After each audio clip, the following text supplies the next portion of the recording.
Guys, naghahanap kasi kami ng Vietnamese food. Sakto nakakita kami dito lang sa may Tondo, Manila. Pho Cha yung pangalan na nakita namin ng restaurant. Dito lang sa may Juan Luna Street, malapit sa St. Joseph School. Pagpasok mo, ang ganda ng ambience niya, maaliwalas. And talaga nga naman na yung nagluluto and yung nagsaserve sila yung mga may-ari. So alam mo talaga na legit Vietnamese food kasi Vietnamese sila.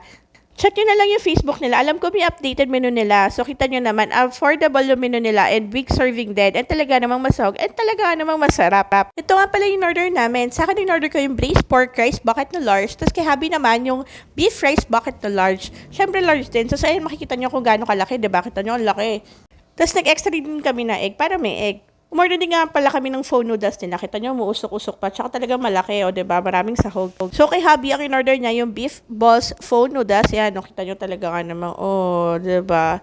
Tapos, sa akin naman, ang in-order ko, yung hot and sour pho noodles with chicken beef and beef balls. Kaya kita nyo, medyo spicy siya ng konti yung akin. Tapos, umorder din kami ng calamansi lemon juice nila. Ayan, tara, kain muna tayo para malaman talaga natin. Talagang masarap.